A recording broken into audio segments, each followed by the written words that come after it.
हमें बताया गया कि वे बाबा साहब दलितों के मसीहा थे। हमने कहना शुरू कर दिया दलितों के मसीहा। और क्या था बाबा साहब? संविधान निर्माता। वो भी हमने कहना शुरू कर दिया, फुल स्टॉप कर दिया, उसके आगे नहीं बढ़े। संविधान निर्माता, दलितों के मसीहा।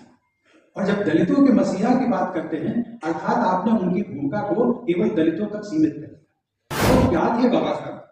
हम उन्हें संविधान निर्माता के साथ साथ राष्ट्र निर्माता को नहीं कहते।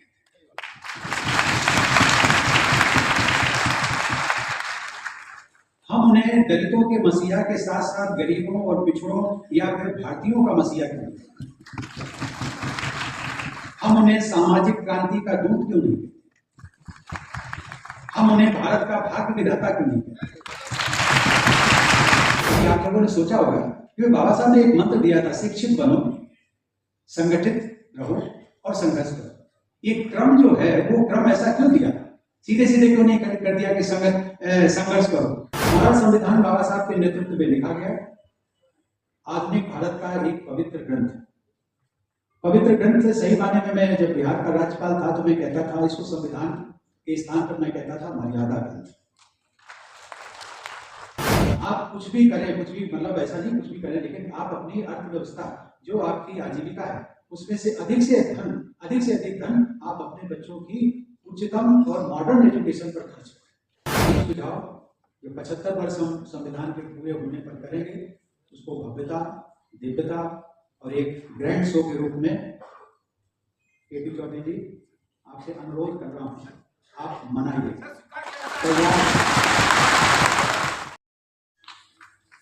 देवी और सज्जनों, आप सभी लोग प्रबुद्ध वर्ग की श्रेणी में आते हैं। अभी मैंने बाबा साहब की महानता, उनके सद्गुणों, उनकी सहृदयता, उनके देश प्रेम के बारे में कुछ उदाहरण भी आपके सामने रखे, लेकिन इतिहास में उनको जो स्थान मिलना चाहिए था वो नहीं मिला। जितनी जल्दी मिलना चाहिए था वो नहीं मिला, उसमें भी देरी हुई। जो सम्मान उनको जितने समय पर मिलना चाहिए था उसमें भी देरी। क्या कारण थे उसमें मैं नहीं, वो फिर पॉलिटिकल हो जाएगा। मैं उनका वो उसका उत्तर भी आप सब लोग जानते हैं। प्रायः इसका उत्तर एक दिया जाता है कि समाज ने अर्थात आम समाज, सरकारों ने उनके साथ अन्याय किया। अब मैं यहाँ पे एक सवाल पूछता हूं आप सबसे, ये कहकर के तो हम अपनी जिम्मेदारी को सचमुच में टाल देते हैं कि भाई उनके कारण उनको सम्मान नहीं मिला, दूसरों के कारण जो है बाबा साहब को न्याय नहीं मिला। ये कहना मुझे लगता है बहुत उचित नहीं है। कुछ समय तक है, कुछ सीमा तक उचित है, लेकिन पूरी तौर पर ये उचित नहीं है। मैं ये कहता हूं कभी भी हम लोगों ने अपनी भूमिका का आत्मावलोकन नहीं किया, कभी भी नहीं किया होगा, कुछ लोगों ने किया होगा लेकिन रिकॉर्ड में नहीं है, इसलिए मैं ये बात कर रहा हूं।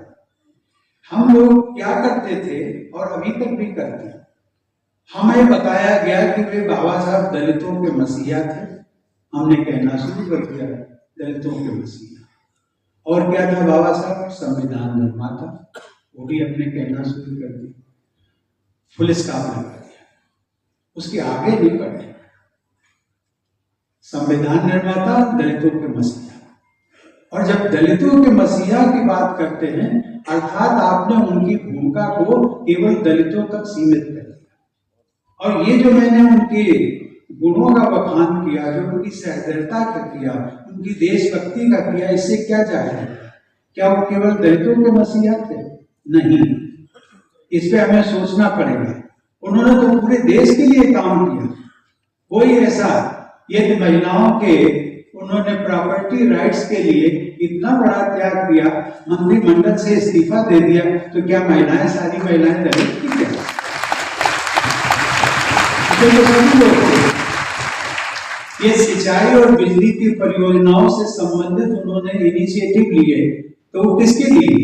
क्या दलितों के लिए लिए थे? केवल दलितों के लिए नहीं लिए, सबके लिए, पूरे देशवासियों के लिए। उन्होंने ये रिजर्व बैंक की स्थापना की तो किसके लिए किया?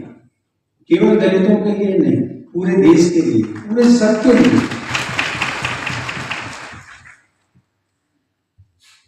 क्या हमने बाबा साहब के प्रति अन्याय नहीं किया? सचमुच में थोड़ी बहुत तो हमारी है ना, उनका अन्याय करना। हम क्यों स्टॉप कर देते हैं जब हम कह देते हैं बाबा साहब दलितों के मसीहा, संविधान निर्माता, बस बात खत्म, उसके आगे नहीं बढ़ते। और क्या थे बाबा साहब? हम उन्हें संविधान निर्माता के साथ साथ राष्ट्र निर्माता को नहीं कहते।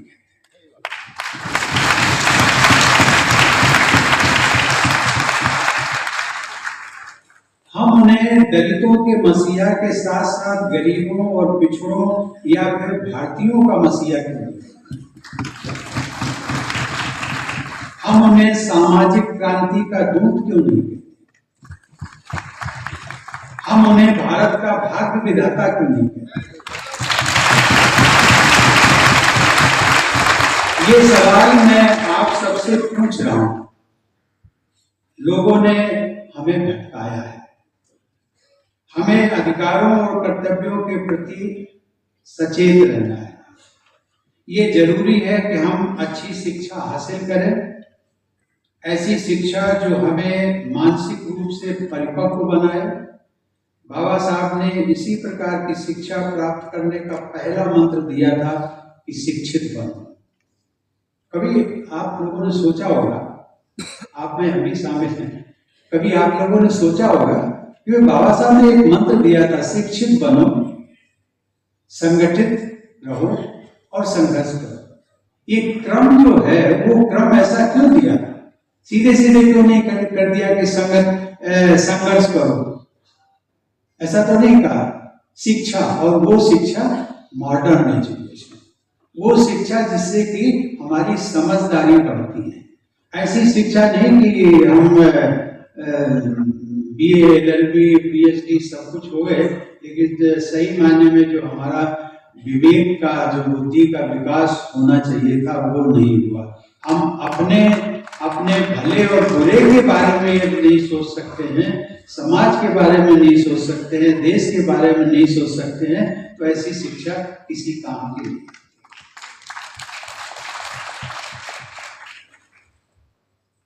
एक मैं यहाँ पर एक बहुत सारे महाराष्ट्र के लोग भी हैं, उत्तर प्रदेश के बहुत सारे लोग। मैं एक बात आपसे शेयर करना चाहूंगा कि मेरी बहुत एक इच्छा थी कि बाबा साहब का जो पैतृक गांव है अंबावली, रत्नागिरी जिले, वहां जाने के लिए पहले भी जा सकते थे, बाद में, लेकिन मैंने ये तय किया था कि राष्ट्रपति रहते हुए मैं उनके पैतृक गांव जाऊंगा। और सचमुच में वो मुझे सौभाग्य मिला जब मैं उनके गांव में गया। ये रत्नागिरी में जिले में मुंबई और गोवा हाईवे पर स्थित है। ठीक हाईवे से एक 4-5 किलोमीटर की साइड में है। मैंने इसका जिक्र जानबूझ करके किया।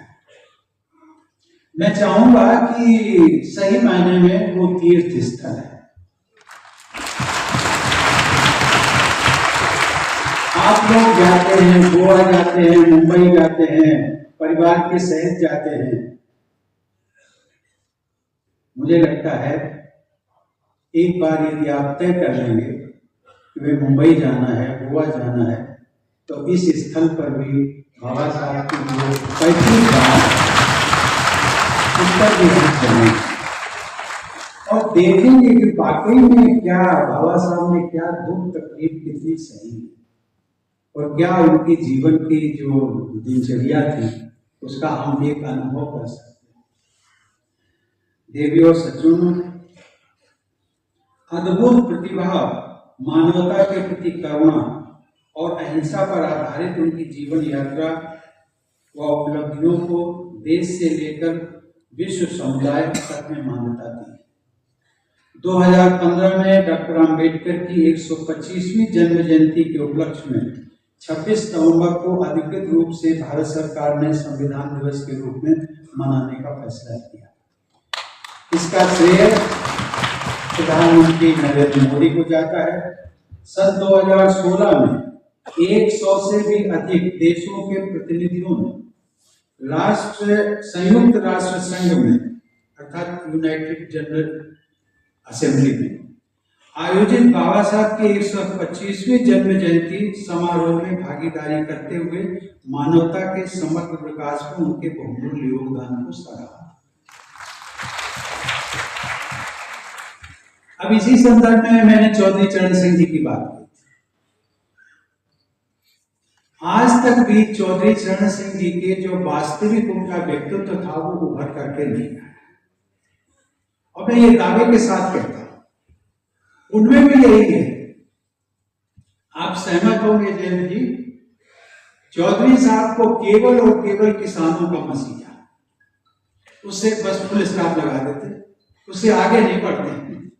चौधरी साहब ने क्या किया, उत्तर प्रदेश के लिए क्या किया, देश के लिए क्या किया, वो बात वाकई में सही जो मानवता के प्रतीक थे, करुणा के प्रतीक थे।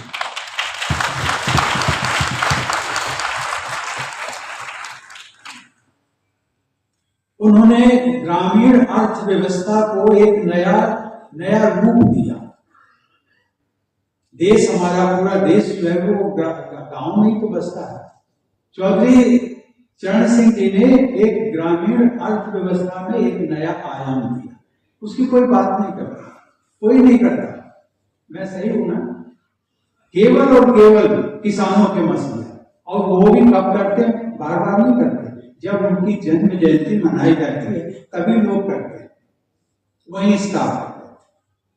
मैंने ये आप लोग प्रबुद्ध वर्ग हैं जो हमारे इस देश के महापुरुष हुए हैं, उन सब के बारे में हम अध्ययन करें और खुलकर के अध्ययन करें। और ये इसीलिए बाबा साहब बार बार कहते थे, सबको कहते थे, और विशेष करके इस समुदाय के लिए कहते थे कि वे आपको मेन स्ट्रीम में रहना है, देश की मेन स्ट्रीम में। लेकिन कुछ तत्व ऐसे थे जो कि विभाजनकारी तत्व, और उनको लगता था यस डिवाइड एंड रूल, वो पॉलिसी आज भी वही चल रहा है, इसमें बहुत तब्दीली नहीं हुई है। लेकिन एक बात का मैं उल्लेख करते हुए अपनी बात को समाप्त करने वाला हूं। पिछले माह अक्टूबर में अमेरिका यात्रा पर संयोग से यात्रा के दौरान मुझे कैलिफोर्निया विश्वविद्यालय, जहां पर बाबा साहब ने अपनी शिक्षा हासिल की थी, वहां जाकर उनकी प्रतिमा पर पुष्पांजलि अर्पित करने का भी सौभाग्य मिला। और आपने भी जानिएगा, इन दो बातों का मैं जानबूझ करके उल्लेख किया, उनके पैतृक गांव और ये भी अमेरिका जाने का कभी किसी को मौका मिले तो एक बना लीजिए। न्यूयॉर्क का ही एक हिस्सा है कैलिफोर्निया भी, वहाँ एक विश्वविद्यालय है, उसमें जाइएगा, बाबा साहब के चरणों में पुष्पांजलि जरूर है। देवी और सज्जनों, हमारा संविधान बाबा साहब के नेतृत्व में लिखा गया आधुनिक भारत का एक पवित्र ग्रंथ। पवित्र ग्रंथ से सही माने में मैं जब बिहार का राज्यपाल था तो मैं कहता था इसको संविधान के स्थान पर मैं कहता था मर्यादा ग्रंथ। मर्यादा ग्रंथ इसलिए क्योंकि उन्होंने जुडिशरी हो, एग्जीक्यूटिव हो, लेजिस्लेचर हो, उन सबको अपनी अपनी मर्यादा में रहने की बात की गई है। उसमें उनके लिए एक मार्गदर्शन दिया गया है इस संविधान में, इसलिए ये सही माने में मर्यादा ग्रंथ थी। इस संविधान ने हमारे लोकतंत्र को ये ताकत दी है कि पिछड़े और वंचित वर्गों के लोग देश के सर्वोच्च पदों तक पहुंच रहे, चाहे वे राजनीतिक क्षेत्र में हो, संवैधानिक पद पर हो, अथवा हाई कोर्ट या सुप्रीम कोर्ट में। और इस सब का श्रेय यदि किसी को जाता है, संविधान को जाता है, और संविधान निर्माता बाबा साहब को।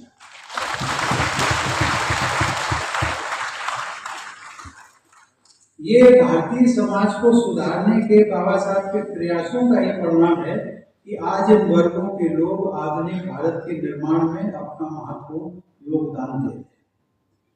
देवी और सज्जनों, पिछले कुछ वर्षों में टेक्नोलॉजी का चलन बढ़ा है। ऐसा विशेष रूप से इसलिए है क्योंकि हम तेज तकनीकी परिवर्तन के युग में रह रहे हैं। इसका समाज के हर वर्ग को लाभ मिल रहा है।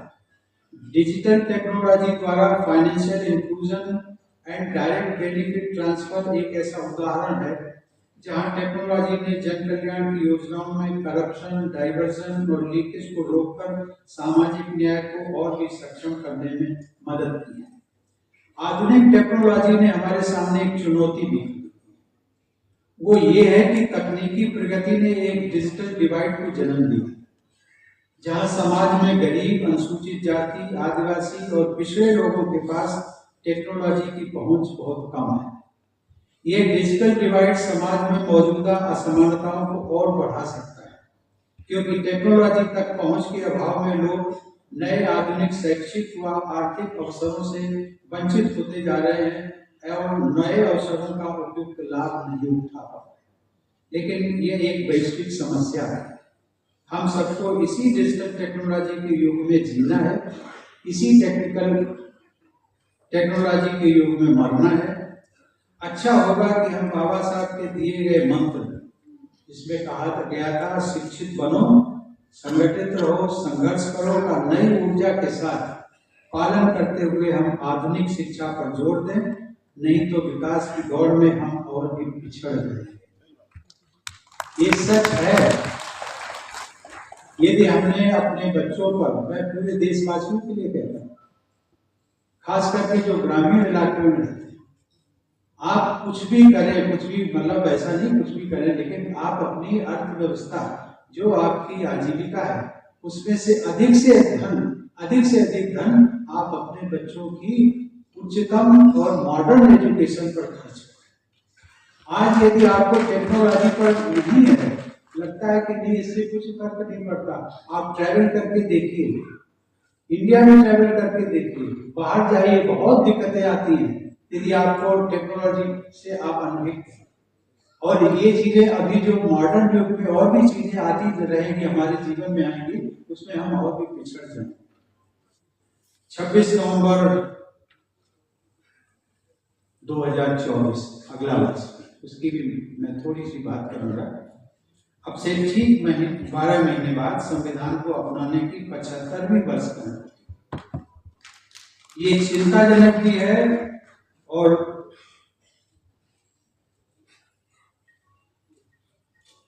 कंसर्न भी है हम सबका कि हमारे बहुत से नागरिकों को संविधान के प्रावधानों के बारे में विस्तृत जानकारी नहीं। उन्हें इस बात का पूरा आभास नहीं होता है कि संविधान हमें से प्रत्येक व्यक्ति और हमारे पूरे समाज के लिए क्या मायने है। आप सबको मेरा सुझाव है, एक सुझाव, जो 75 वर्ष हम संविधान के पूरे होने पर करेंगे, उसको भव्यता, दिव्यता और एक ग्रैंड शो के रूप में केपी चौधरी जी आपसे अनुरोध कर रहा हूं, आप मनाइए।